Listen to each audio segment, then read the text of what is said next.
Bueno, en unos minutos vamos a comenzar la segunda charla sobre el funcionamiento del capitalismo, que se va a centrar en qué es un país. En caso de que haya alguna interrupción, les solicito que esperen un poco porque nos volvemos a conectar. Y la otra cuestión es que el sistema de preguntas lo vamos a hacer de la siguiente manera. Vamos a hacer toda la charla de corrido para no interrumpir mientras yo leo las preguntas, que pierde de dinamismo, y al final, alrededor de las 17:30, vamos a contestar las que podamos y sobre todo las que tengan que ver con este tramo del ciclo en general. Vuelvo a repetir, también lo dije la vez anterior, luego los videos van a quedar en la página, así que se pueden volver a ver, como está disponible el de la charla del viernes. Bueno, retomo brevemente. La primera charla habíamos hablado de que era una sociedad que partíamos desde muy atrás, desde una concepción muy genérica de que es una sociedad humana, para aclarar que era una forma que una cantidad de personas se da de manera común, de manera sistemática, para reproducir la vida humana. O sea que el centro de una sociedad es la reproducción de la vida humana. En esa tarea de seguir vivos, así de simple, podríamos pensarlo desde el comienzo, en esa tarea común de seguir vivos, establece ciertas diferencias sociales, o no, establece ciertas instituciones que mantengan ese funcionamiento vivo, e inclusive establece el conjunto social una serie de ideas que son las que permiten vivir dentro de esa sociedad de manera aceptable y de que se reproduzca. Esta era el esquema general de la primera charla, y hoy vamos a abordar algo más preciso, más puntualmente cercano a nosotros, que es ¿qué es un país? Vamos a empezar de una manera un poco práctica, que es: un país es aquello que una o algunas burguesías coligadas pudieron hacer. No es una idea previa que se plasma en una entidad posterior, no es algo que preexistía en algún mundo platónico de ideas generales, sino que es aquello que una burguesía u otras, coligadas con ella, no siempre es una sola, pero generalmente tiene que haber algún centro burgués que tenga la capacidad de hacerlo, logra construir. En un proceso histórico, ¿no? En algún momento, esto que no estaba llega a aparecer por la fuerza, el empuje, el trabajo de un grupo que existía dentro de la sociedad, pero que no era dominante. En el caso que nosotros empezamos a mencionar al final de la charla anterior, en el Virreinato del Río de la Plata, una sociedad colonial dependiente de las prerrogativas y los privilegios que otorgaba la corona, va surgiendo al interior de esa sociedad una clase social distinta de los comerciantes coloniales, distintos de los privilegios, distintos del virrey inclusive, que aspira a que esa sociedad nueva, o que haya una sociedad en la que sus intereses tengan la posibilidad de desenvolverse. Un país surge si esa clase, o si el lugar en el que esa clase está, logra el desarrollo suficiente no solo para que se imponga en el lugar, en el territorio, sino para expandir esa nueva forma social a un territorio más amplio. ¿Cuál es el territorio? Es imposible predecir cuál es el territorio de un país si uno va siguiendo el desarrollo histórico sin el diario del lunes. El territorio de Argentina no coincide, es bastante dispar con el territorio del Virreinato de la Plata, que incluye otros países que tampoco coinciden obviamente con el territorio del Virreinato del Río de la Plata. Inclusive en el territorio de Argentina o en el de otros países como Paraguay o Bolivia, e inclusive Chile, hay territorios que no pertenecían a ningún virreinato, que en ese momento no pertenecían de manera clara al sistema mundo, no integraban el comercio colonial, pero que como territorio físico existían en la Patagonia, el sur de Chile, sectores enteros de la Amazonia, no estaban deshabitados, pero no pertenecían al sistema virreinal que pertenecía al sistema de comercio mundial.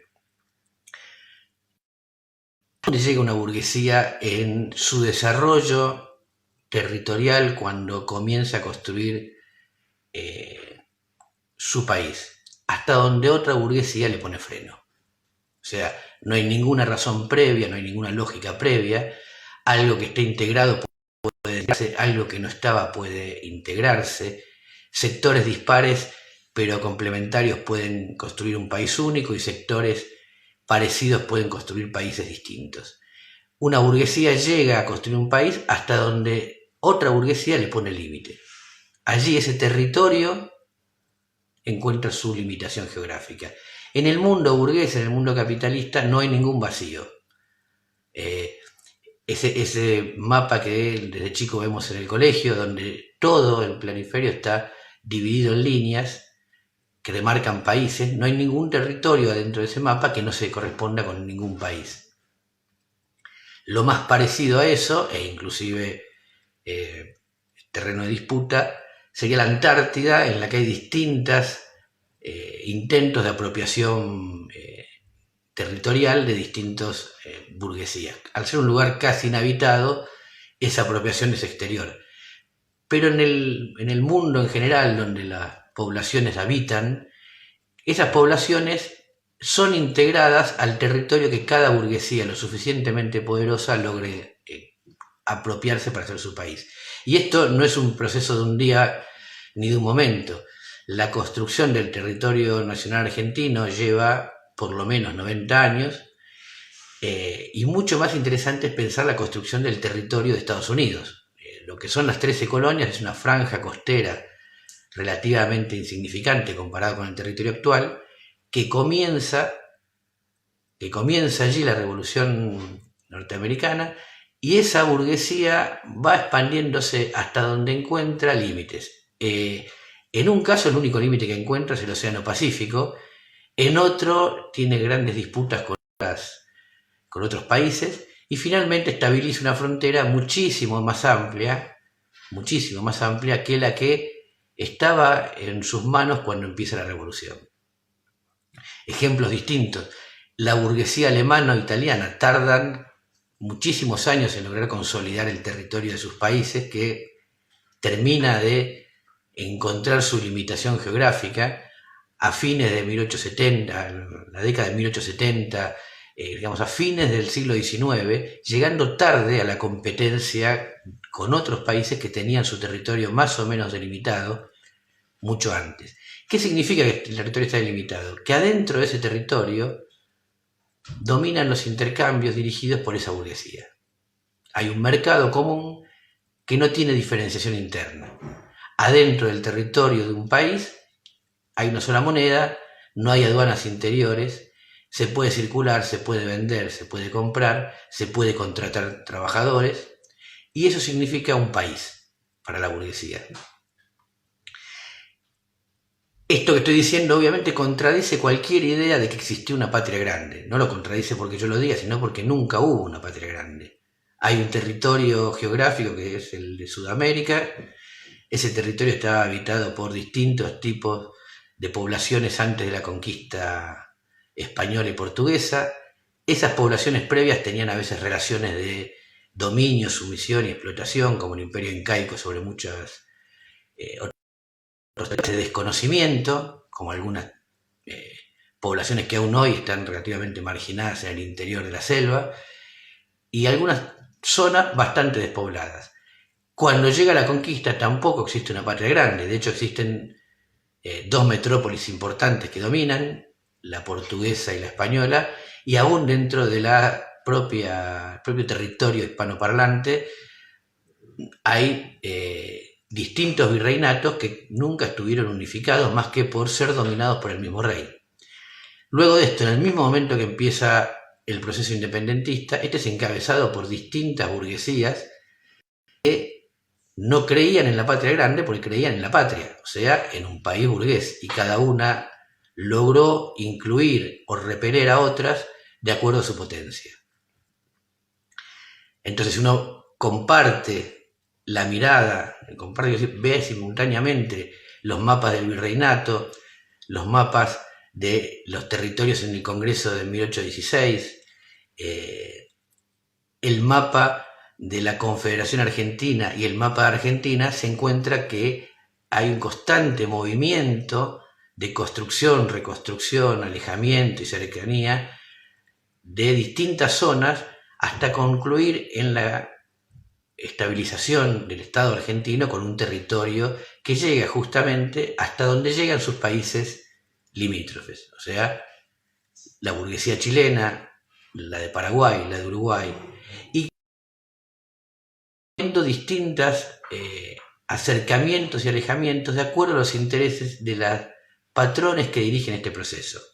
Este proceso, si bien termina en un continente dividido en 10 países, es un gran avance en la unificación de territorios que vivían relativamente aislados, con grandes problemas para trabajar y producir en común, y para otorgar la libertad de producir, de comerciar e inclusive de llegar a una igualdad ante la ley que antes era absolutamente negada por el sistema colonial. Para hacerlo, la burguesía, sobre todo la burguesía, los estancieros bonaerenses y los comerciantes porteños, tuvieron que enfrentarse con otra clase social previa que se los impedía. Todo el periodo anterior a 1810 es el periodo de cómo la burguesía argentina, que va a ser la burguesía bonaerense, va ganando fuerza y confianza, va peticionando, reclamando, hasta terminar imponiendo sus necesidades y sus conveniencias sobre el Imperio Español, y lo tiene que hacer de manera violenta, revolucionaria. En ese momento la burguesía encabeza un proceso revolucionario. Entonces, un país podemos definirlo como aquello que una burguesía logra reunir. Hay cosas que se le escapan. Es notorio que Paraguay no logra ser reunido en el territorio que va a ser Argentina, porque ya en 1811 la expedición de Belgrano es rechazada. Es notorio que todas las guerras que se libran de la independencia en el norte de Argentina y el sur de Bolivia hoy están definiendo hasta dónde esto va a ser integrado en el territorio del futuro país que va a surgir. Defender, porque además de reunirlo, luego hay que defenderlo. No es que una vez que alguien dice esto es mío, nadie se lo va a tratar de conquistar o pelear, así que hay un montón de territorios en disputa que luego son pequeños conflictos limítrofes, pero que al comienzo es la totalidad lo que está en disputa. Y muy importante, es lo que una burguesía logra pagar. No puede construirse un país si no hay quien pague su organización.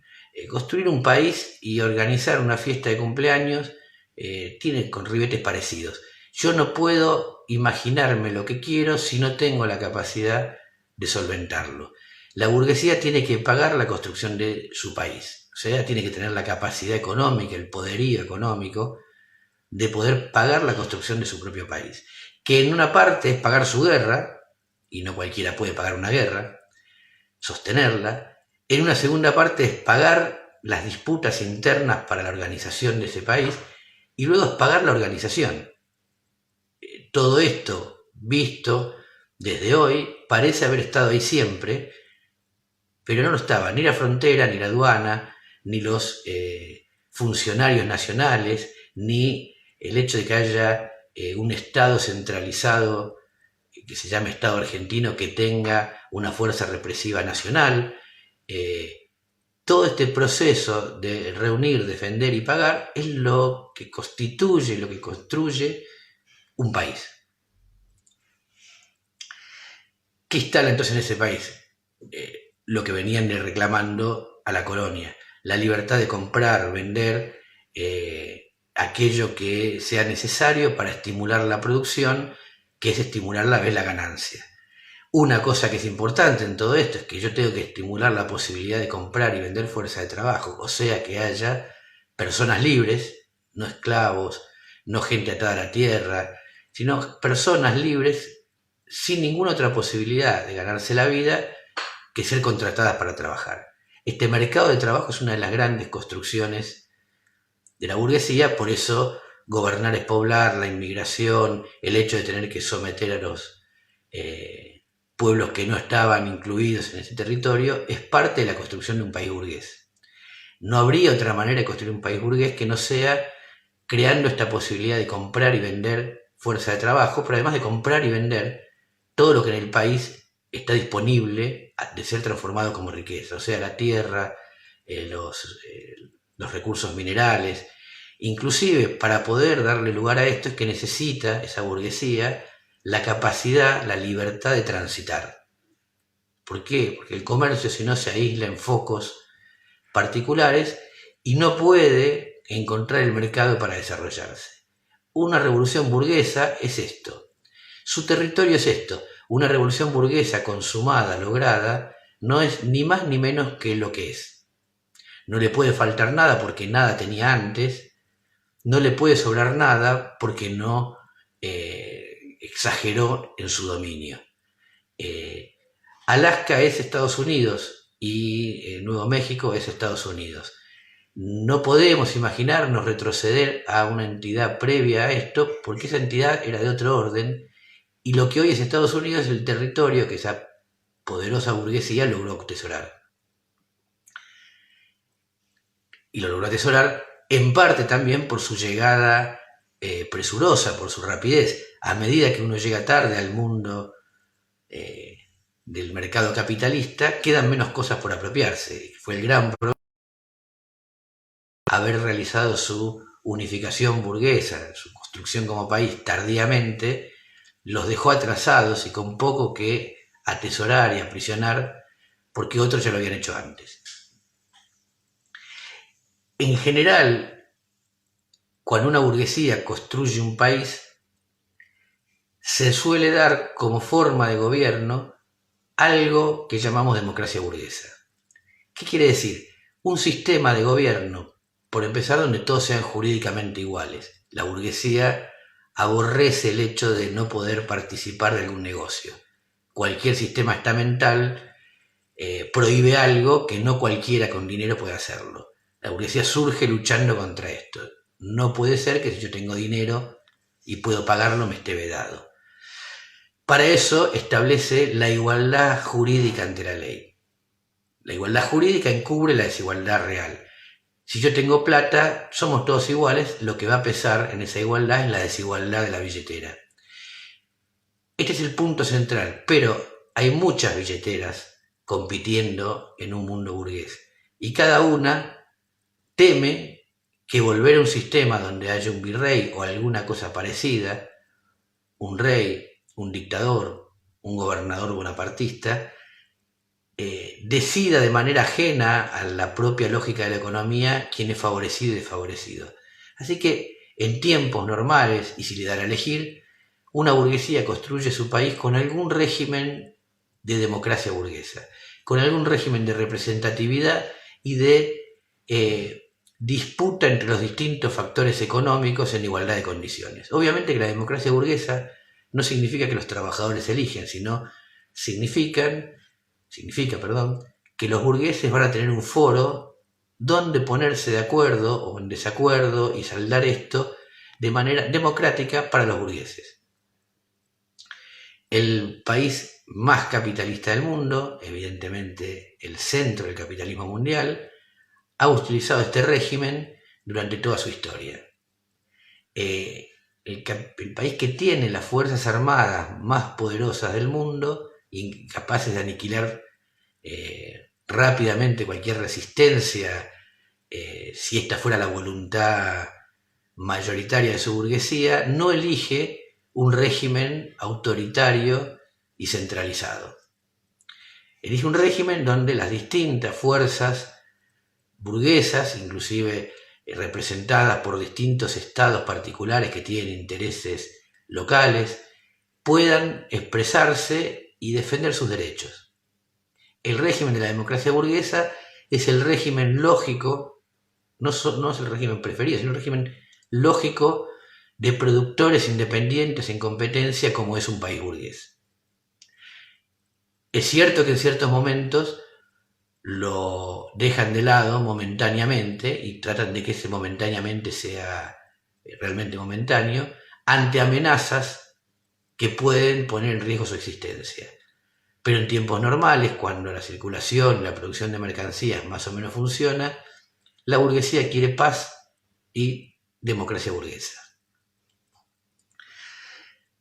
Ese Estado fundamentalmente tiene los dientes afilados, tiene un ejército y tiene fuerzas represivas para defender a esa burguesía de las otras y para defender a esa burguesía de algo que va surgiendo en sus entrañas, que es una capa de individuos iguales pero desposeídos. Bien, esta idea del surgimiento de un país tiene cierta diferencia con otra que, aunque parece ser la misma o partir de los mismos elementos históricos, se contrapone.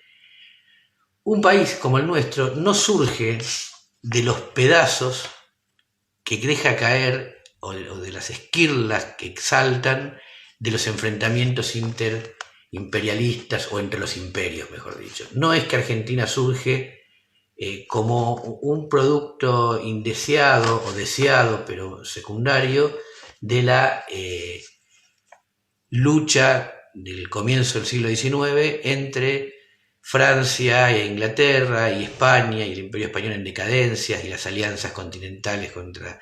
en esta versión del surgimiento de los países no tienen ninguna autonomía, sino que son solamente una sombra de la verdadera autonomía que la tienen solamente 3 o 4 países. Por lo tanto, la revolución en Argentina no está encabezada por una clase propia y con intereses particulares, sino que está encabezada, o es el efecto, de los intereses de Inglaterra en el Río de la Plata. Cuesta explicar, para desarrollar esta teoría, por qué esos mismos sectores que son personeros de Inglaterra lucharon contra las invasiones inglesas 4 años antes y los echaron. ¿Por qué no directamente? Si estos protopatriotas eran agentes ingleses, no dejaron entrar a los ingleses cuando ya estaban acá, o no los dejaron quedarse cuando los echaron. Otra cosa es que esos intereses de una burguesía propia que crea su propio país se vaya moviendo con cierta habilidad diplomática y política entre los intereses de los gigantes o entre los intereses de otros países que ya están constituidos y tratan de expandir sus beneficios fuera de sus fronteras. La primera lectura no deja ninguna posibilidad que tengamos una autonomía, porque somos un producto espurio y secundario de algo que sucede en otra parte, y por lo tanto, aún en el presente, lo único que podemos hacer es esperar elegir el mejor patrón para ir atrás de ellos. Esto se trasunta en la ideología peronista, o sea, lo único que queda es de un patrón o alinearse atrás de un gran patrón. El amor por, en algún caso por China en este momento, no deja de ser la expresión de que nada propio se puede lograr en un país que nunca tuvo nada propio. La otra versión es que cada país lo crea alguna burguesía existente que, no por ser más pequeña, menos potente o menos capaz de enfrentarse a las otras, deja de tener su propio poder. Y la capacidad de esa burguesía se expresa claramente en lo que ha logrado construir. Por lo tanto, hay burguesías más poderosas, aún de los países menos desarrollados, tecnológicamente o económicamente, y hay burguesías más frágiles. Para dar un ejemplo, cuando se critica la actitud del gobierno argentino de adquirir el préstamo Lehman Brothers, lo que uno tiene que preguntarse es, en los 100 años que transcurrieron después del préstamo, la burguesía argentina fue sojuzgada y de un país de cierta capacidad económica terminó en un país mucho más pequeño, o desde 1800, desde los comienzo del siglo XIX hasta el final o comienzo del siglo XX, la burguesía argentina logró desarrollarse como burguesía, no quiero decir desarrollar necesariamente el nivel de vida de quienes estaban en su población, pero eso también lo hizo en gran parte, desarrollarse como burguesía, volverse más poderosa, más potente, afianzarse como país, afianzar su Estado y tener pleno dominio de él. Si hizo lo segundo, que es lo que realmente hizo, entonces quiere decir que contrajo préstamos y se movió de una manera inteligente como burguesía para afianzarse. En un momento en que la pelea que se estaba librando era por la consolidación de un país y no por la revolución socialista, esto está absolutamente claro. Otro ejemplo más presente de que existe una burguesía nacional que tiene sus propias decisiones es que incluso la dictadura de Videla tomaba medidas antiimperialistas, no de oponerse al imperialismo, medidas opuestas a las que el imperialismo le dictaba. Comerció con Rusia durante todo el bloqueo cerealero que Estados Unidos le había impuesto, mantuvo una política mucho más represiva que la que el imperialismo norteamericano promovía en ese momento, por eso inclusive la disputa con la Comisión Interamericana de Derechos Humanos. En esa disputa el gobierno argentino dictatorial estaba negándose a asumir las directivas que en ese momento promovía, obviamente que por conveniencias y no por democratismo, el gobierno de Carter. Y finalmente declaró una guerra delirante, pero que no deja de mostrar una capacidad y una independencia que no podría ocurrir en un gobierno colonial o semicolonial. Entonces, que si un país es algo que construyó una burguesía, significa que en todos los países hay un lugar para la independencia. Hubo un lugar en el siglo XIX para la independencia de la burguesía frente al dominio colonial, y hubo y hay un lugar ahora para la independencia de la clase trabajadora frente a esa burguesía y el imperialismo. Si no es así, lo que nos queda es la paranoia. Todo lo que sucede en una oficina de Washington o de Beijing. Solo miramos azorados el acontecer de situaciones que desconocemos. Hay trenes que llevan el coronavirus a través del territorio norteamericano con una locomotora que dice COP19 o Corona 19, y podemos empezar a creer que estamos en una película de Netflix, y además no solo por lo dramática del tipo de situaciones que se plantean, sino sobre todo porque estamos del otro lado de la pantalla y no tenemos ninguna posibilidad de intervenir. Bien, ¿qué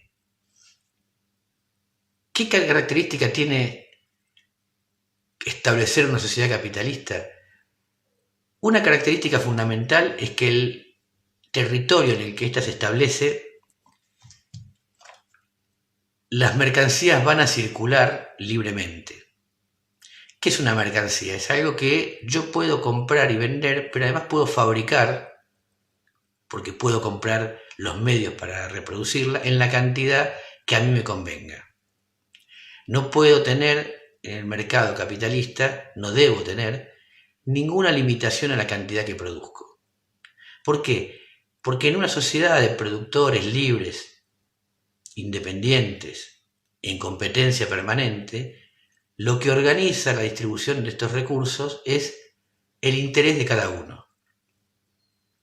Por eso es común para los liberales expresar que mis derechos terminan donde empiezan los de los otros. Este criterio profundamente burgués dice que no hay ninguna razón general para establecer dónde empiezan y terminan los derechos, sino la capacidad que cada uno tenga de mover esa línea más acá o más allá. Si yo tengo la capacidad de limitar los derechos de los otros a la mínima expresión, he logrado aumentar los míos. Si alguien tiene la capacidad de limitar los míos a la mínima expresión, no me queda derecho.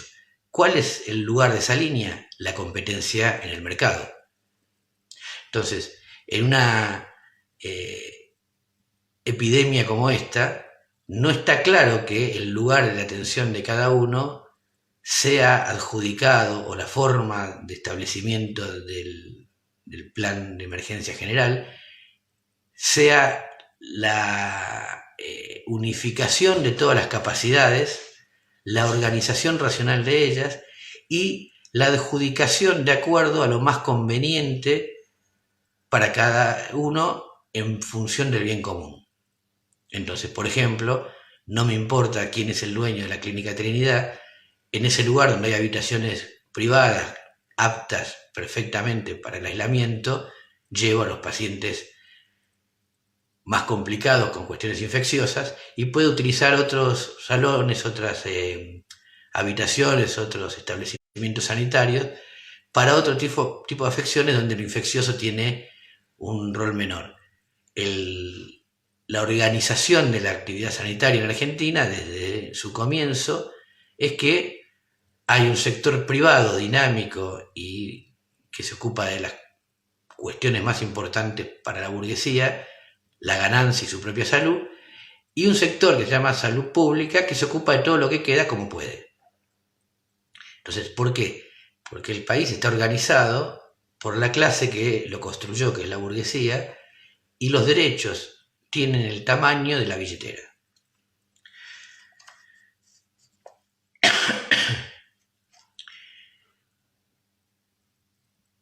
Esta forma de organización tiene su lado potente. En la medida que hay demandas, hay intereses y capacidad colectiva reunida en eso que llamamos capital para satisfacer esas demandas.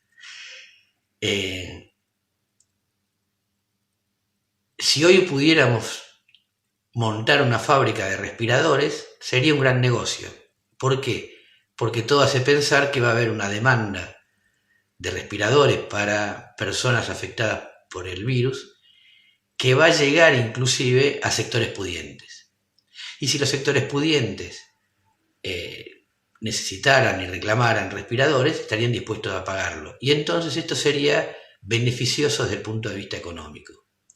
Como en tiempos normales esta necesidad no existe, no es negocio, no afluye el interés de montar una fábrica de respiradores porque no hay suficiente demanda económica, no hay demanda de gente que lo pueda pagar, y aunque hubiera demanda de gente que no lo puede pagar, eso en la sociedad burguesa no tiene ninguna cuantificación.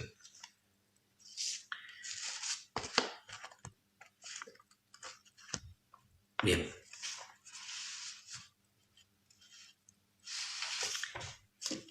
De todo lo que estoy desarrollando, se puede entrever que en la sociedad capitalista hay un repudio necesario y propio de su desarrollo al monopolio.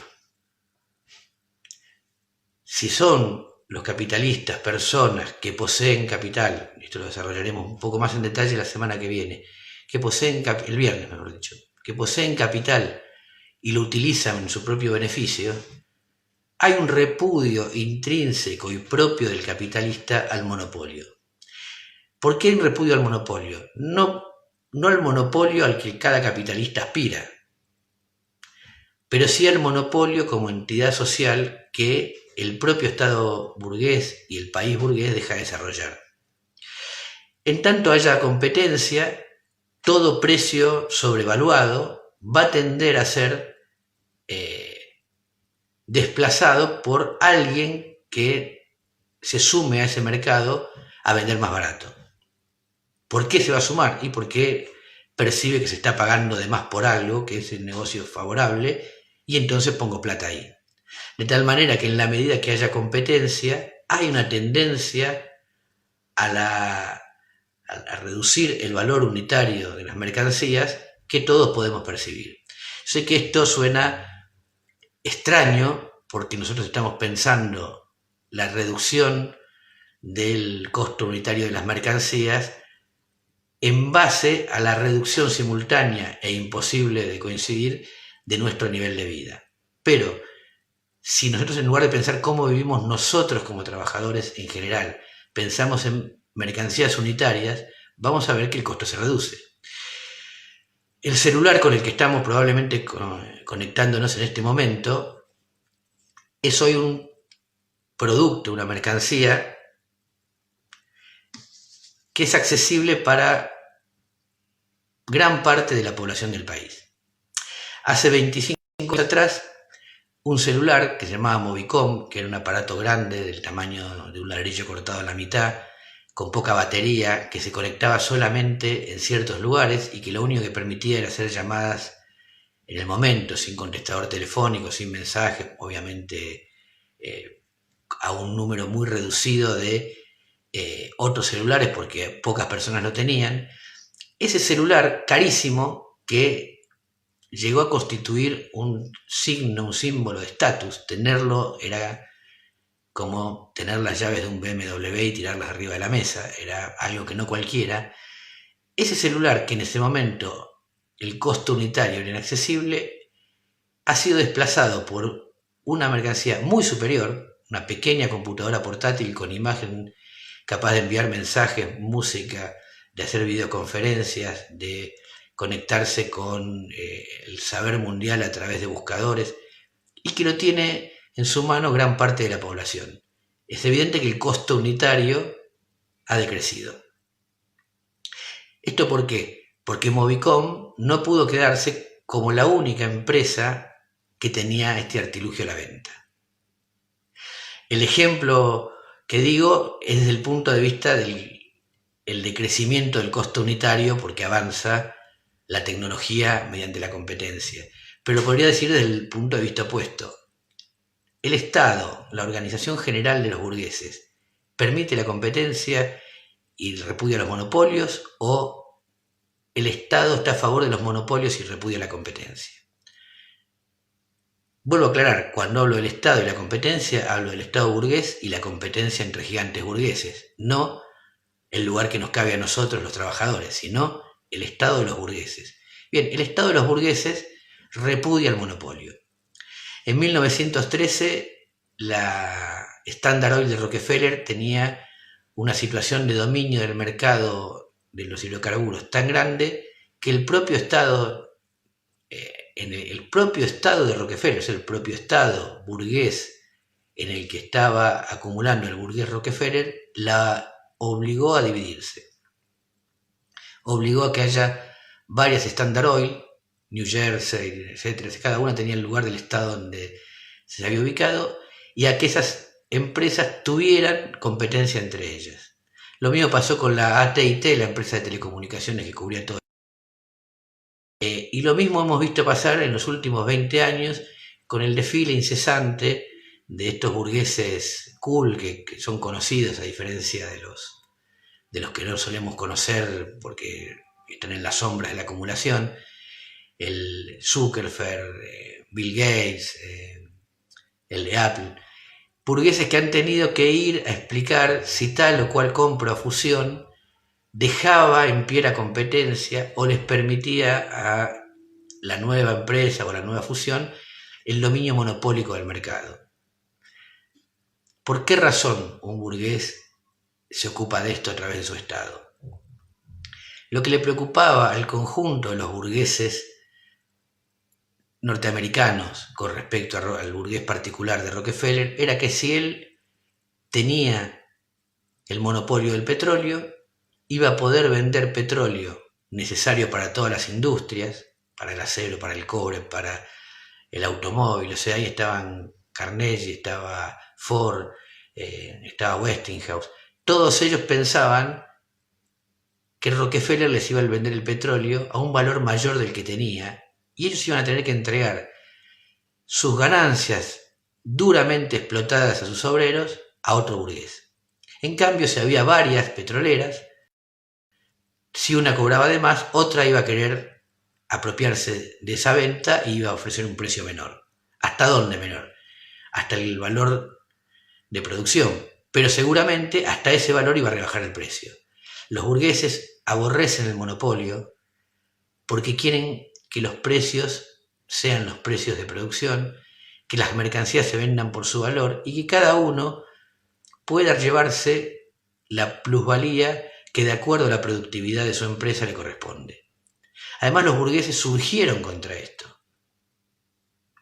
Para eso lucharon contra el monopolio español, para lograr la libertad de comercio y construir un país en el que el enriquecimiento sea la principal ley que organice la vida. No quieren que nadie represente el pasado. Cada vez que aparece algo de este estilo, si aparece en el mundo real, generalmente solamente representa a una fracción menor, a una burguesía menor, que le ha otorgado este privilegio a una empresa o a una rama para poder desarrollarla.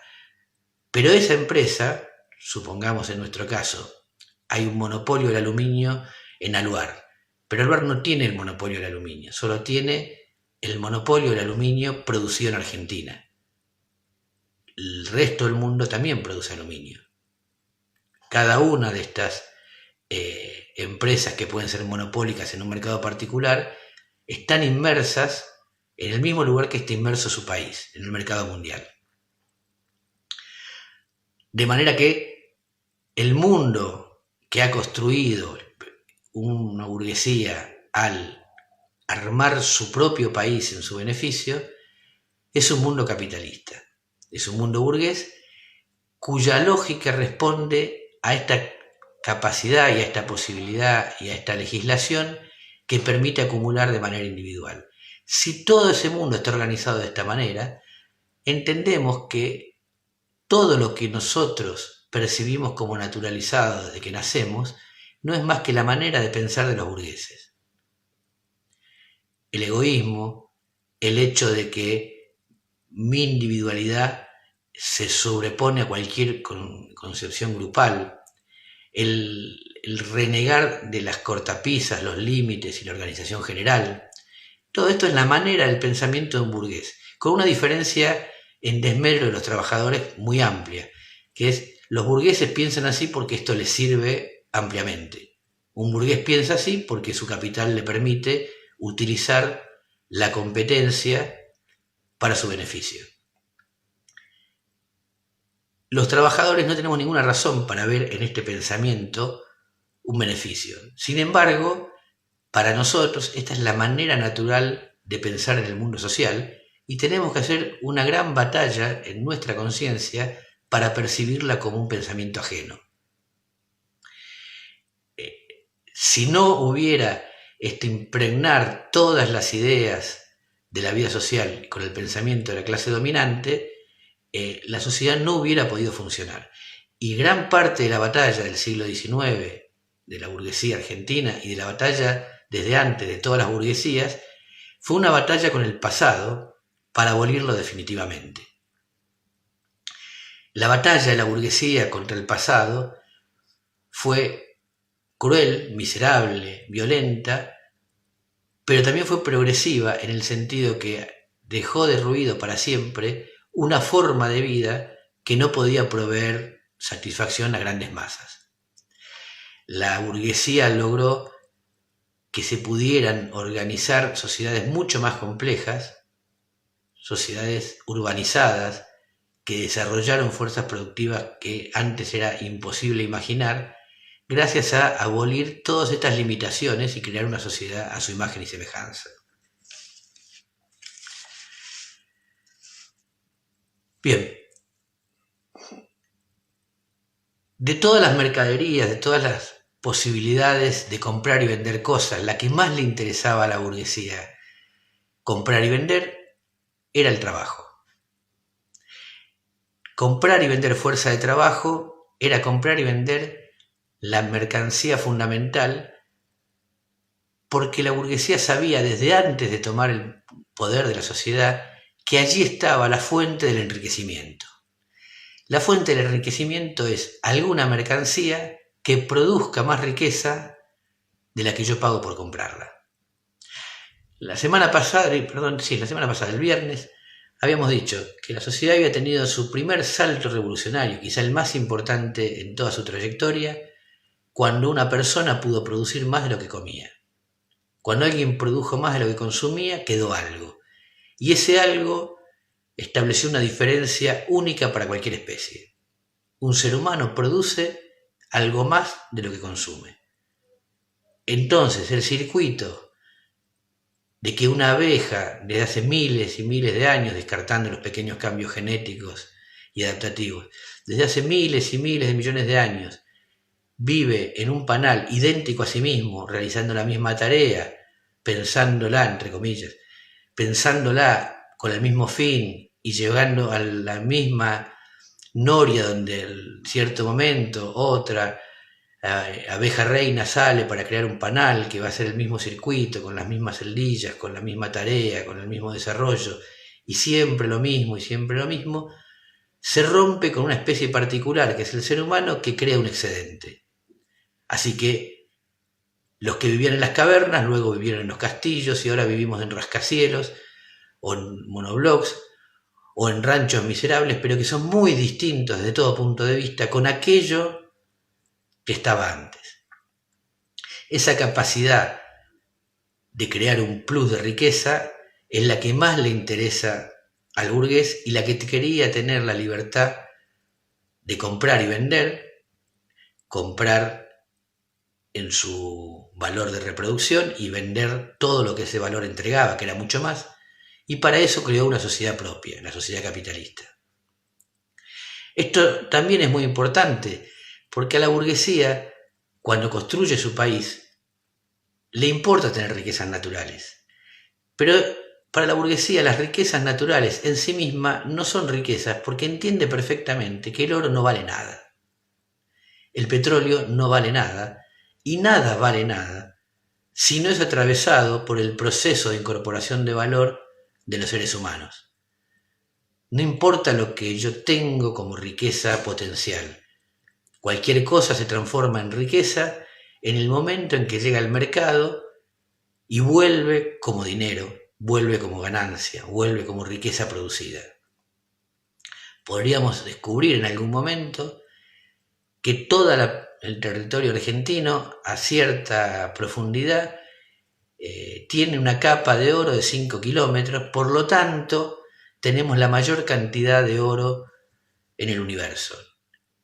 Dejando de lado el hecho de que esa cantidad de oro depreciaría el oro a niveles ínfimos, eso no sería nada si no existe la capacidad, la posibilidad de ir hasta allí, sacarlo de esa profundidad, traerlo a la superficie donde habitamos los seres humanos, transformarlo en algo transportable y llevarlo a un lugar donde otro que necesite comprar ese oro lo compre.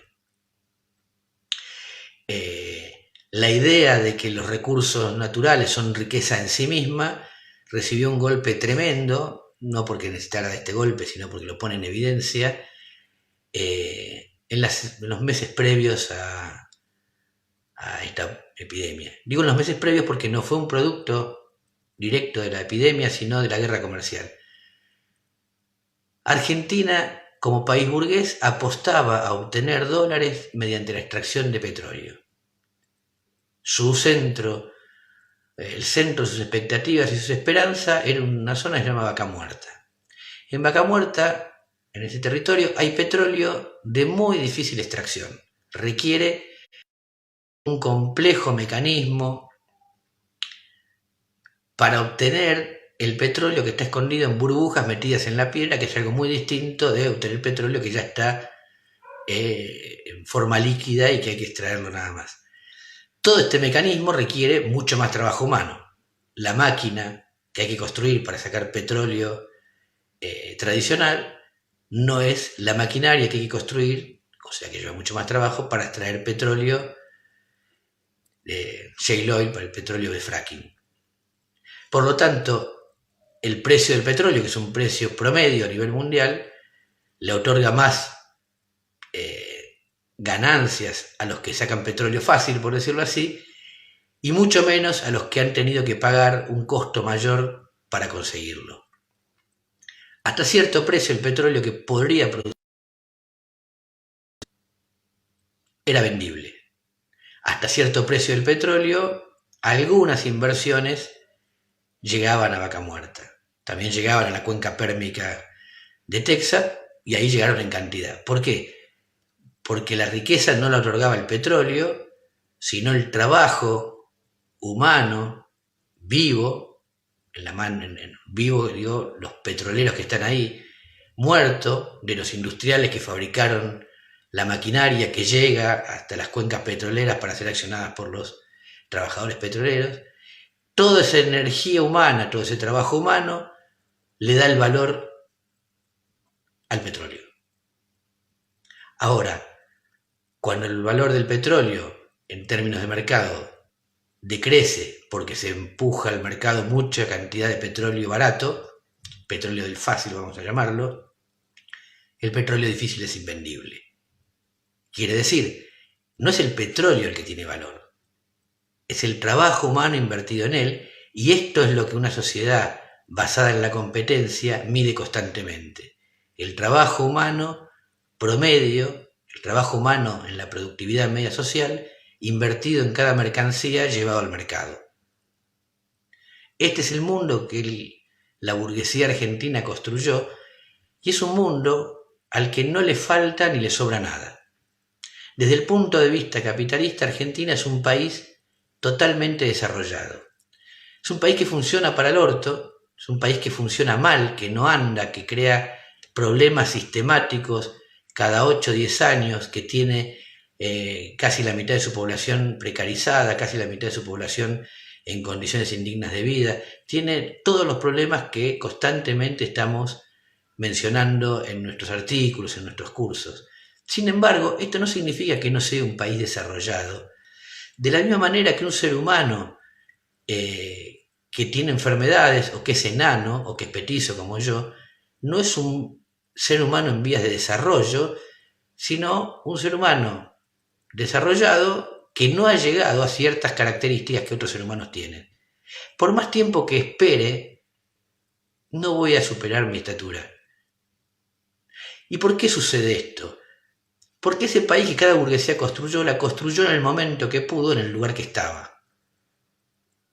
No la construyó eligiendo, salgamos todos juntos de la línea de largada. Lo mismo que nos pasa a nosotros en la sociedad burguesa, somos todos iguales pero arrancamos de situaciones diferentes, le ha pasado a cada burguesía en el devenir histórico. Se puede estar lejos, se puede tener poca población, se puede llegar tarde, cada uno arranca donde puede y con lo que puede. El pleno desarrollo de un país como país burgués significa que emite su moneda, o elige su moneda al menos, tiene sus fuerzas armadas, tiene un territorio delimitado en el cual rigen sus leyes y por lo tanto la libertad de comercio y las características que ha establecido para ese comercio, y que tiene un gobierno que establece las mejores condiciones para la acumulación de esa misma burguesía. Dicho esto, ese país ha terminado su tarea. Ese país no le queda nada por hacer, ni le falta ni le sobra, ni está incompleto, ni está mal hecho. Es lo que es. ¿Por qué este país no es Estados Unidos? Bueno, la explicación es la misma que podríamos decir por qué si al comienzo del óvulo todas las células están más o menos en igualdad de condiciones, hay una que terminó siendo dedo meñique y otra terminó siendo cerebro. En el desarrollo de la historia universal se fueron dando una serie de procesos históricos que son los que fueron y no otros. Cada país le tocó un lugar. Algunos llegaron a la conformación del mundo con la tarea de desarrollarse como un órgano indispensable. Algunos llegaron a la conformación del mundo con la tarea de desarrollarse como puedan en un lugar subalterno. Todos forman parte de la misma totalidad. Sería increíble imaginarnos que una totalidad esté formada por partes todas idénticas e intercambiables y que cualquiera pudiera ocupar el lugar de otra. La añoranza de toda burguesía es ser la burguesía más potente para poder sojuzgar en el mercado a las otras y obtener más ganancias. Toda burguesía es competitiva a nivel interno y competitiva por naturaleza a nivel externo. Las campañas de Argentina Potencia, etc. Me acuerdo de esta porque lo decía con todas las letras, toda burguesía pretende ser más y ganar un campeonato que está librando constantemente contra otras burguesías. Pero a la vez toda burguesía no es más que lo que es. En ese devenir de no ser más de lo que es, va teniendo problemas sucesivos. Puede que su mejor sistema, la democracia burguesa, tenga que ser suspendido porque tiene demasiados inconvenientes en la vida cotidiana y necesita una mano fuerte que organice, aún al costo de que algún sector salga perjudicado. Puede ser que no pueda negociar en mejores condiciones con otras burguesías tratados comerciales o condiciones de préstamos. Puede ser, pero esto no la hace menos burguesa, la sitúa al modo burgués, lo verás en el mercado, en su verdadero lugar. Para terminar,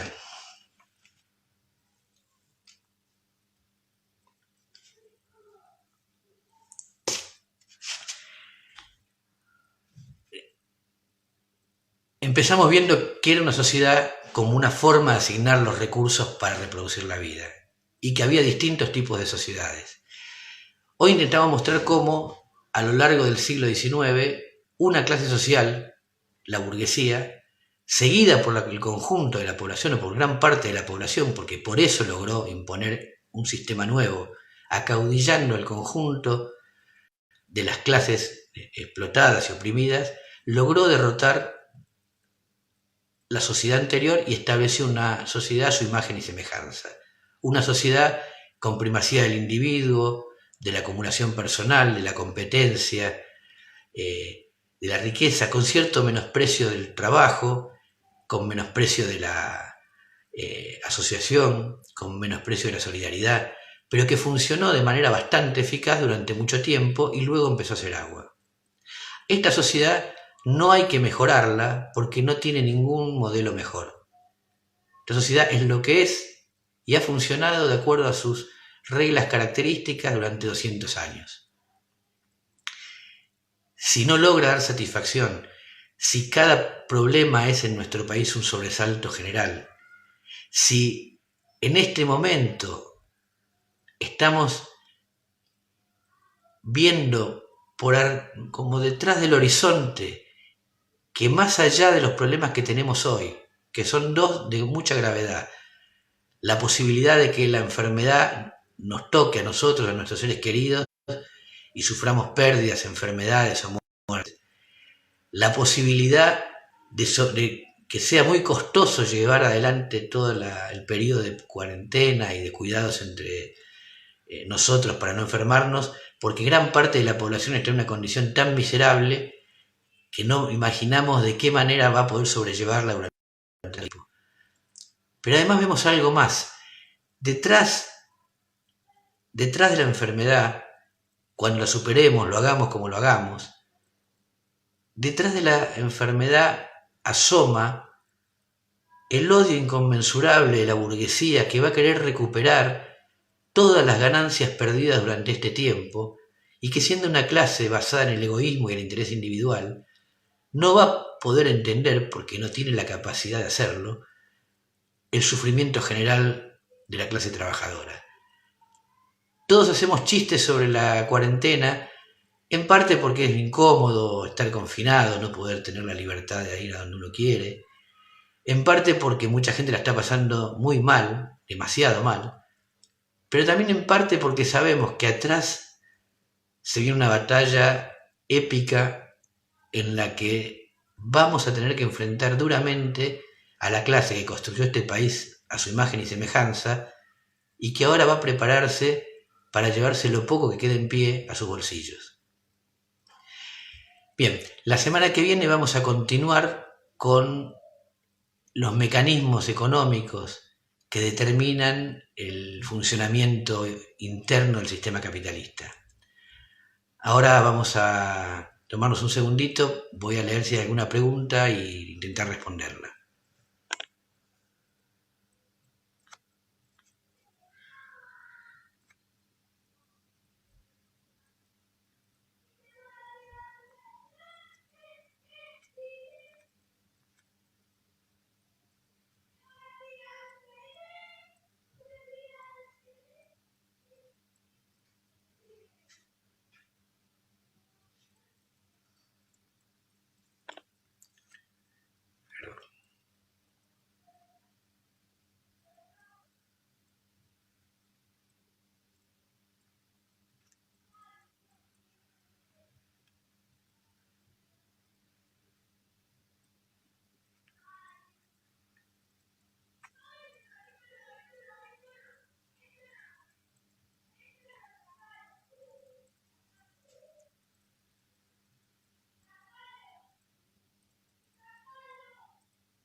Bueno, una primera pregunta es si hoy en día no asistimos a algo más que la burguesía. Supongo que asistimos, querrá decir, si no vivimos en un mundo que excede los marcos burgueses. Eh, Quizá la idea de nuestra charla de hoy era mostrar que las variables, las regulaciones, la estructura fundamental en la que vivimos hoy no difiere de manera eh, importante con respecto a la estructura que construyó la burguesía del siglo pasado, en el siglo XIX. No importa, la tecnología ha estado modificando constantemente los medios de producción, justamente es una característica de la competencia burguesa, pero la gran mayoría de la sociedad, lo único que ha cambiado es que se ha polarizado la situación, la gran mayoría de la sociedad no puede recibir para mantenerse más que lo necesario para mantenerse. No puede acumular capital y transformar su modo de vida en otra forma de vida que no sea ir a vender su fuerza de trabajo.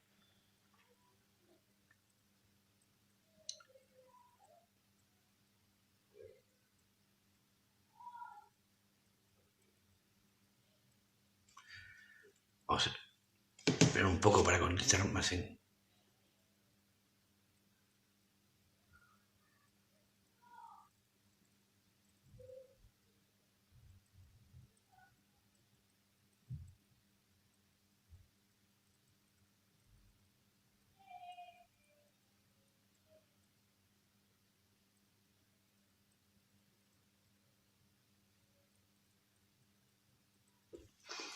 Bueno,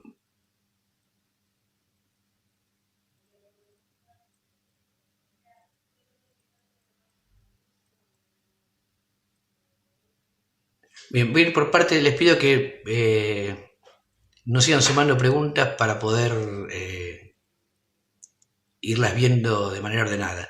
Sobre la construcción de la subjetividad, que no es el tema, pero yo lo he mencionado, eh, no hay ninguna razón para pensar que el ser humano no puede ser de otra manera que egoísta.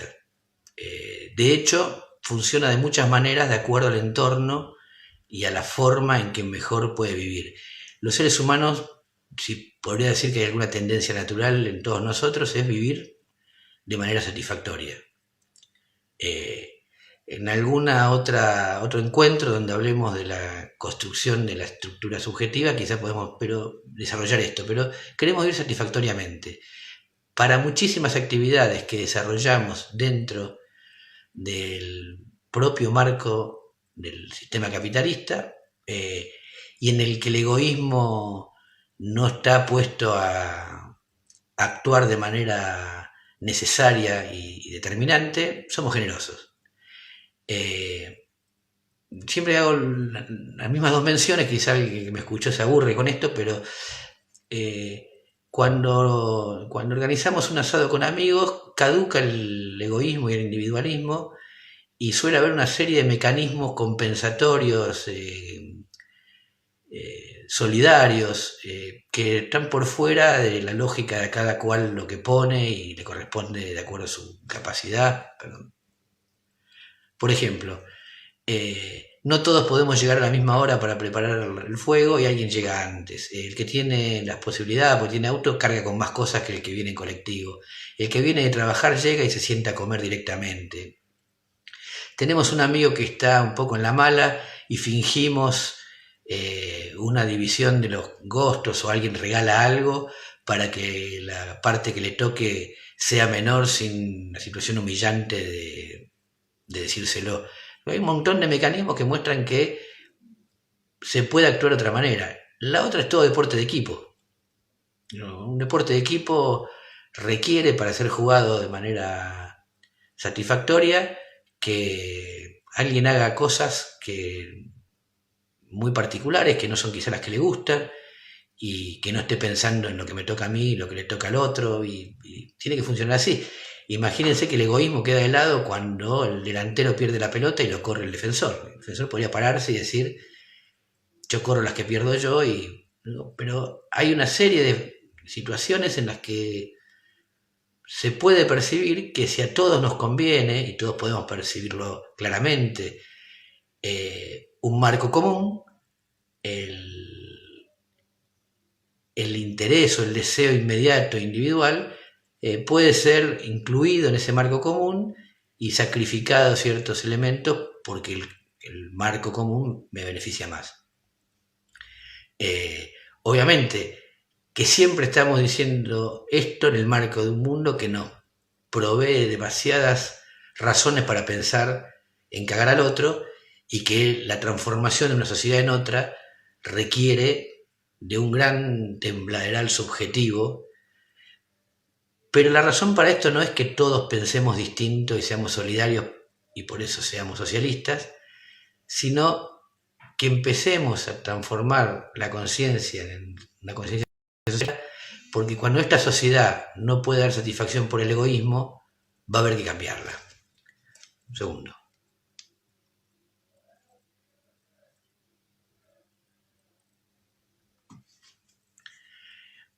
Con respecto entonces a la pregunta sobre el egoísmo naturalizado, es verdad, pero la sociedad que naturaliza el egoísmo es la misma que va llevando estallidos de su propia lógica. Vamos a...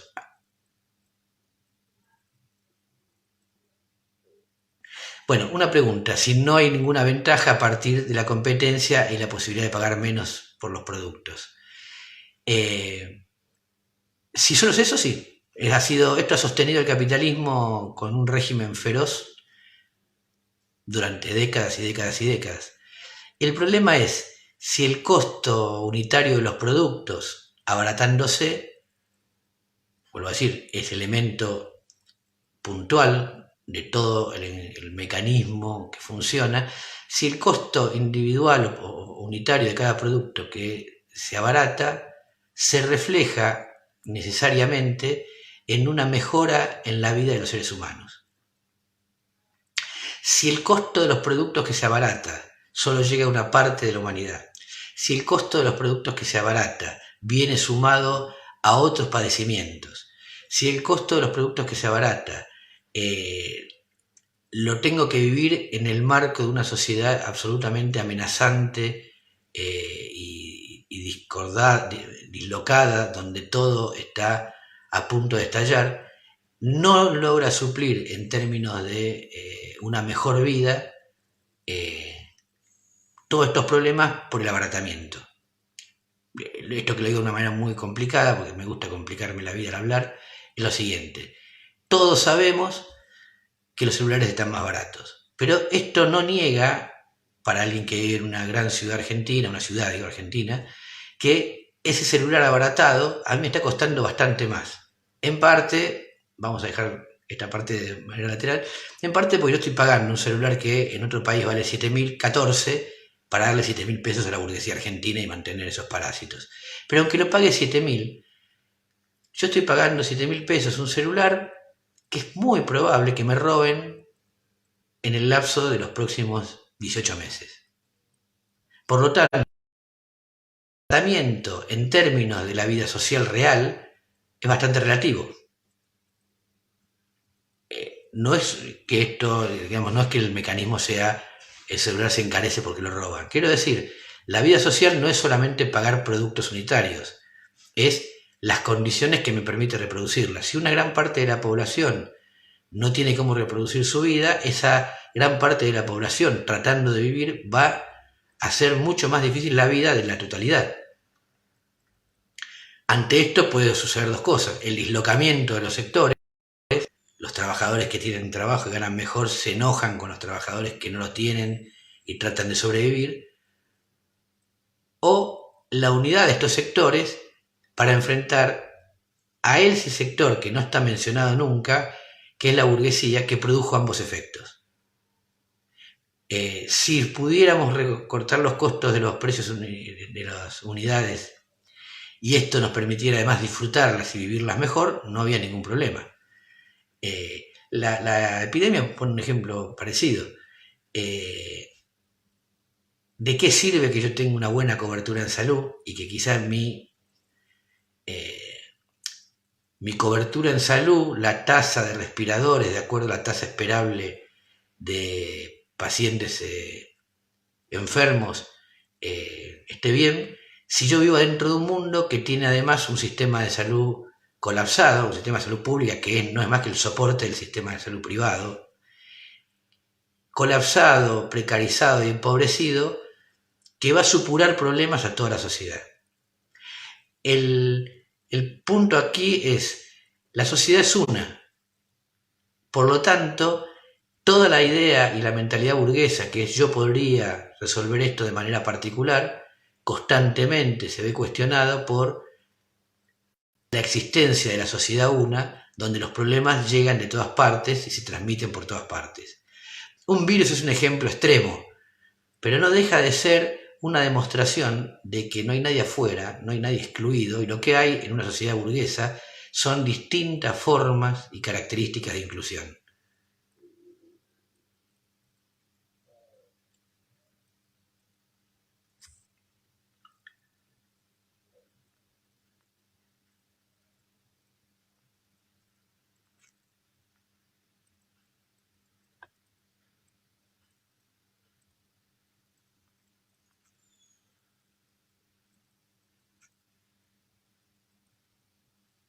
Bien, dos preguntas que son cortitas y después voy a...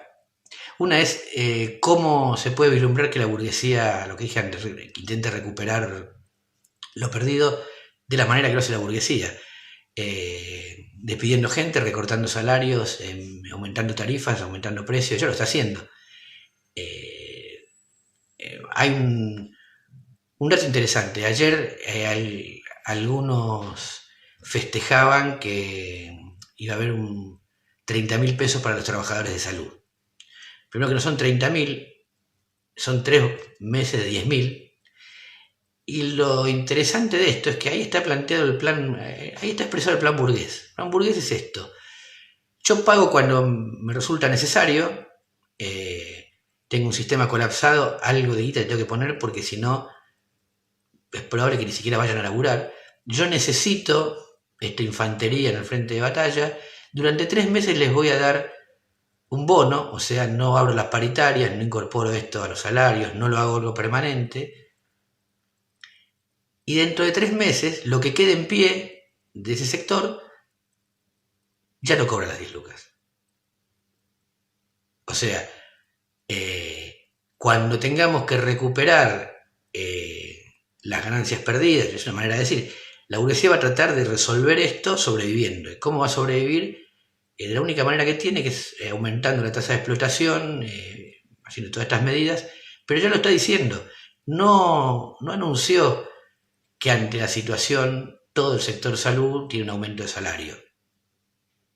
Lo que anunció fue claramente, porque no me queda otra, porque estamos en una situación límite, porque hicimos muchas cosas mal, vamos a darle 10.000 pesos más por mes, que tampoco es la salida de la miseria, 10.000 pesos más por mes, hasta el punto en que estimamos que vamos a estar saliendo de esta situación.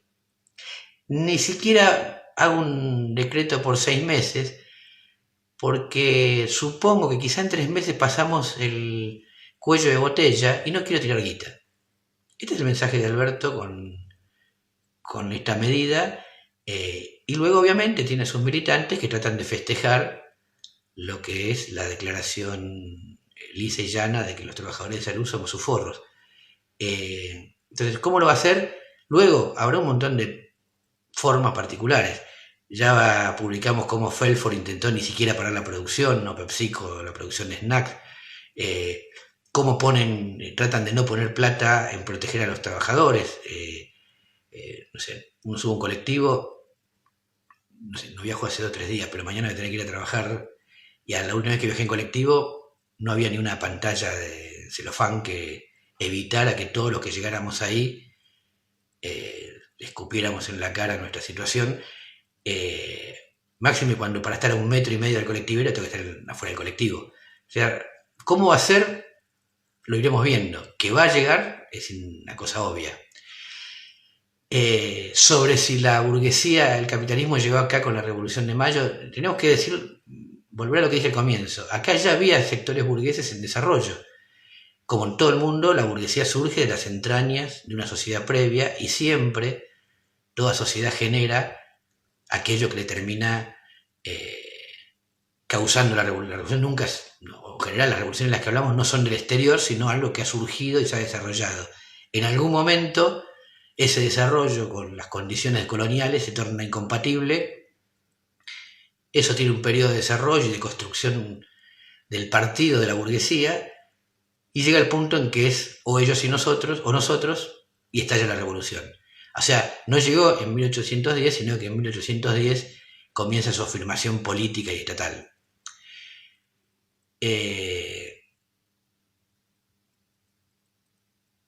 Sí, una pregunta interesante. Si no hay solidaridad burguesa. Sí, hay una solidaridad burguesa. De hecho, la patria existe para los burgueses, no existe para los trabajadores. Para nosotros no hay ninguna razón para pensar que un trabajador chino o norteamericano difiere en lo más mínimo de nuestra condición, salvo que ellos dan la pelea en un lugar y nosotros en otro. Pero la burguesía sí. ¿Por qué?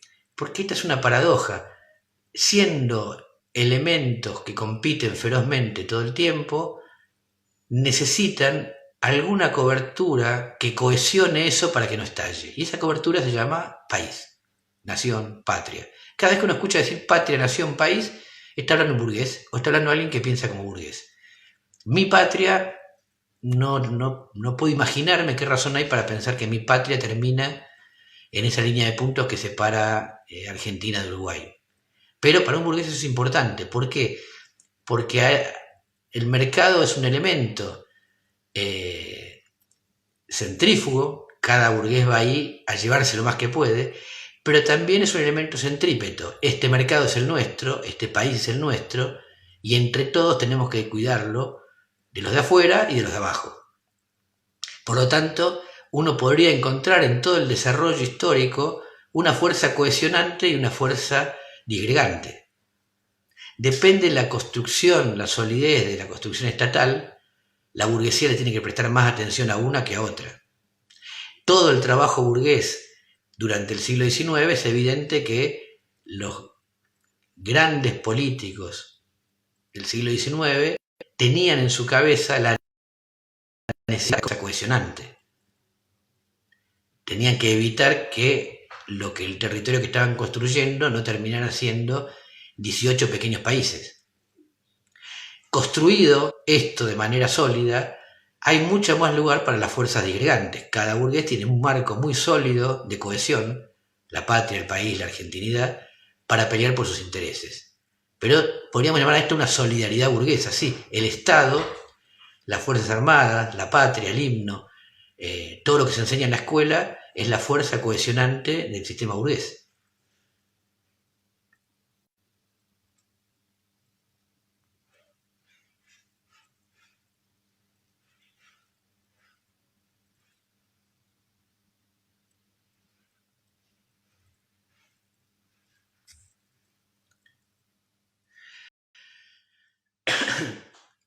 Bien, ¿por qué no? Preguntan por qué Argentina no se desarrolló como Estados Unidos o no pudo desarrollar tecnología de punta. Lo voy a explicar de otra manera. Esta semana publicamos en el Aroma, escribí una nota, la publicamos en el Aroma sobre Darío Scharnheimer. Yo podría decir esto, ¿por qué razón? Es una pregunta que mi narcisismo me obliga a realizar. ¿Por qué razón yo no me gano la vida de una manera tan cómoda y divertida como él? ¿No? Porque entre ir mañana a laburar al centro de salud, que no sé qué carajo va a pasar, y estar diciendo cosas como esta que estoy diciendo acá, pero por el canal Encuentro y que me paguen mucho más, evidentemente él es Estados Unidos y yo soy Argentina. La primera razón es porque llegó antes. Y cuando yo quiero ir ahora al canal Encuentro a vender mi zaraza, el tipo me dice, pero tenemos uno que hace esto. Y además, como lo hace desde hace un par de años, tiene todo una capacidad de hacerlo, de venderlo, de prepararlo, vive para esto, se ha dedicado y ha desarrollado una serie de clichés, etcétera, etcétera, que vos no tenés. Así que volvete a tu sucucho y seguí trabajando en el centro de salud. Cuando una burguesía quiere hacer algo, vuelvo a decir lo que dije al comienzo, no es lo que quiero, ni la burguesía ni los seres humanos, es lo que quiero y lo que puedo, o sea, lo que puedo pagar, lo que puedo construir.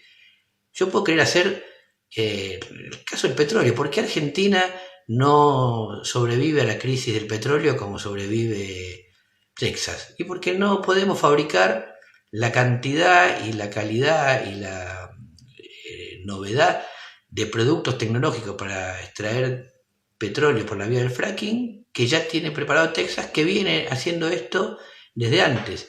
Cuando nosotros llegamos a algo, alguien tiene ese mercado copado, y si queremos ingresar no tenemos no solamente el capital, esto sería casi le diría secundario, porque el capital se pide, el sistema bancario es para esto, para que a mí me den la plata. Lo que pasa es que el banco me va a preguntar, ¿vas a fabricar maquinarias para extraer petróleo? Bien, además de las que fabricás para vos, ¿a quién le vas a vender? Porque estas máquinas no se fabrican en una escala tan pequeña. Como yo no puedo responder a quién le voy a vender, ningún banco me prestaría. Entonces, Estados Unidos estaba haciendo algo antes que los demás. Y esto es fundamental, porque en una competencia el que llega primero, el que se instala, el que ya se está desarrollando, tapona las posibilidades de que los que llegan tarde se desarrollen en ese mismo lugar. El que ya es dueño del mercado. Nosotros teníamos una industria molinera, pero esa industria molinera solo podía abastecer al mercado argentino. Cuando se topó con la industria molinera del mercado brasilero, empezó a hacer agua. Entonces, van quedando industrias raquíticas que no van a poder crecer nunca porque están adentro de su país, que por lo está, y le obligan a este país a sostenerlas. Es como si tuviéramos un montón de hijos vagos, lúmpenes, viviendo los 38 años adentro de casa, y todos viven de la jubilación de los padres. ¿Por qué? Porque cuando salen a la calle, como no saben hacer un carajo, vuelven sin trabajo. Además, como ya se acostumbraron a vivir de la jubilación de los padres, no están muy dispuestos a hacer trabajos desagradables. Por lo tanto, este círculo se cierra en sí mismo. Esta es la historia de la burguesía argentina. No es que no quiso desarrollar una industria de punta, es que yo necesito condiciones propias que me permitan entrar de manera competitiva en un mercado. La industria de punta no es gente pensando en un escritorio, sino toda una tecnología desarrollada para poder seguir desarrollándola. Sin tener esto, es muy difícil hacerlo. Y los países que lo han logrado hacer han tenido condiciones muy particulares para poder lograr este desarrollo de una manera, podríamos decir, heterodoxa, que no lo vamos a desarrollar acá, pero cada uno de los países que ha tenido, sin tener una tradición histórica de desarrollo, un desarrollo sustantivo en los últimos 50 años, ha contado con una situación absolutamente desigual, falta que no se corresponde con ninguna otra, bajo las cuales logró hacerlo.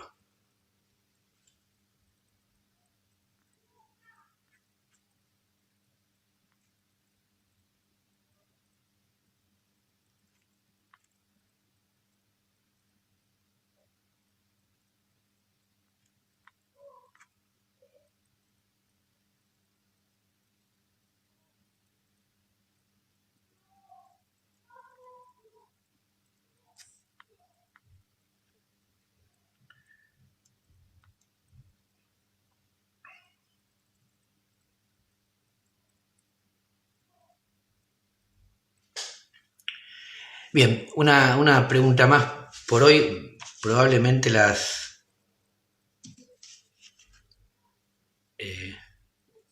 un par más y después las dejaremos para la charla siguiente.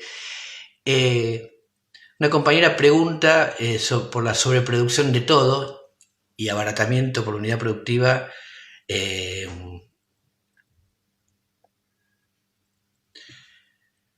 de todo menos para el pueblo. Bien, no, los servicios de salud se han abaratado de manera sustantiva a lo largo de la historia. Esto no hay manera de contradecirlo. De la misma manera que a cualquier otro producto, una cosa es que se abarate el costo unitario y la calidad tecnológica y los servicios que brinda, y otra es cómo la población accede, disfruta y puede utilizar esto. Los servicios de salud se han desarrollado de manera tremenda en los últimos 50 años. La tomografía computada, la bomba de cobalto, el trasplante de órganos, los biosimilares, las células madre, o sea, la cantidad de personas que podrían salvar su vida en este momento con mejor tecnología y con un desarrollo tecnológico industrial importante es mucho más grande. E inclusive en nuestro país ese desarrollo tecnológico impacta mucho en la rama fundamental de la salud en Argentina, que es la salud privada. Lo ha sido siempre y solamente es una cuestión de pantalla ideológica no verlo. En los dos grandes momentos de apertura a las importaciones, la salud privada se nutrió de tecnología. O sea, en este país hay una gran capacidad tecnológica, está toda en manos privadas. Por eso el régimen más común es el de subcontratación de servicios a los privados que tienen los tomógrafos, los resonadores, bueno, toda la tecnología que ha surgido a partir del 70. Nada de esto existía antes del 70. Luego, obviamente, dentro de una economía capitalista, dentro de la asignación de recursos del mercado, la salud pública, que es el reconocimiento de que va a haber una salud barata y mal preparada para los pobres, no tiene gran parte de estos recursos y uno se puede ver confinado a una medicina del año 70, del año 60. Esto es verdad, pero hay un gran desarrollo. El punto no es que no lo haya, justamente, el punto es el centro de nuestra discusión con cualquier otra corriente que crea en el reformismo. Hay que apropiarse de la salud privada y hacer una sola salud. La existencia de dos saludes, una privada y una pública, es la existencia de una salud miserable, con gran esfuerzo y sacrificio de sus trabajadores, pero con la falta de reconocimiento de la política burguesa que refleja el decreto que acabo de mencionar, y la existencia de otra salud tan poderosa y efectiva que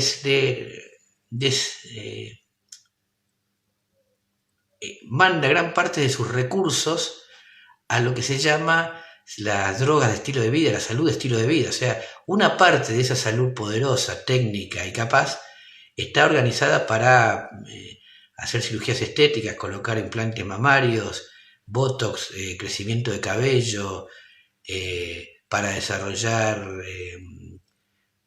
Viagra recreativo, para estar despierto más tiempo, para, digamos, cuestiones que muestran su lejanía con la salud como rama que combate la enfermedad y promueve la salud, en que no hay manera de medirlas. Pero hay un gran desarrollo de la rama salud en todos los órdenes.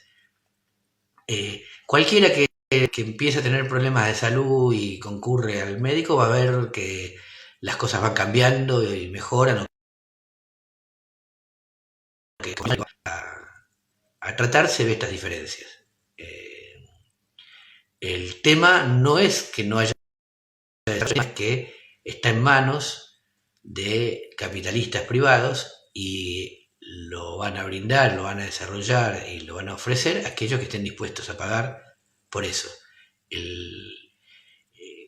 Entonces, para terminar con una pregunta que habían hecho, en la asignación de recursos en el capitalismo, la competencia asigna recursos de manera irracional y tiene esta doble vara. Cada empresa capitalista ha logrado estos avances que nosotros mencionamos tecnológicos y en la producción, porque al interior de la empresa capitalista reina la más absoluta racionalidad. Una empresa capitalista se niega a sí misma en su propio dogma. Por ejemplo, Ford no pone a todos sus ingenieros en oficinas separadas y les dice: el que le vaya mejor, vamos a construir el auto que diseñe el que diseña mejor. Compitan, uno se lleva el premio de la gerencia de producción y los demás pierden. Ford sabe que ese sistema es costoso, improductivo. ¿Qué hace? Los junta a todos y les dice: diseñen el mejor automóvil posible. Estos son los parámetros, tienen que diseñar el mejor automóvil posible. Luego no junta a los trabajadores y los separa en distintas ramas y le dice: bueno, los que hagan el auto más eficiente, de acuerdo a los planos del ingeniero más eficiente, más ganador. Todo lo contrario. Una empresa capitalista demuestra que se puede ser muy productivo si se es muy racional. Si la irracionalidad de la competencia realmente sirviera para algo, entonces las empresas tendrían adentro una especie de campo de batalla, de circo romano, tratando de ver cómo obtienen el mejor resultado compitiendo adentro. La empresa sabe que lo más eficiente es trabajar de manera cooperativa, que lo más eficiente es la vida social. ¿Por qué? Porque así el ser humano se desarrolló. Sabe esto. ¿Y por qué no se aplica socialmente? Solo porque la empresa no puede resignar sus ganancias. Entonces, un sistema delirante, irracional, tosco, no imperfecto, imperfecto puede ser cualquier sistema, sino perfectamente antihumano, organiza la vida social conviviendo con las maravillas de la vida organizada racionalmente. Esta es la contradicción que tenemos que percibir en el mundo capitalista. No creer que la competencia da lo mejor del ser humano. La competencia no cree nadie en eso, ningún burgués, sino organizarían su propia vida interior de la empresa de manera competitiva, feroz, asesina. Y eso está mal visto. Todas las empresas organizan su vida interior, o sea, su propia vida empresaria de manera racional, lógica, con ahorro de recursos, haciendo que se cooperen entre sí los departamentos. No, la competencia es un sistema absolutamente loco y negativo que subsiste porque para abolirlo hay que toparse con una clase que se beneficia de ella. Bueno, compañeros, creo que ha quedado alguna pregunta. Tomaré nota y quizá la incorporamos, si es posible, para la charla del viernes a las 16, continuando con nuestro ciclo de cómo funciona el capitalismo. Muchas gracias.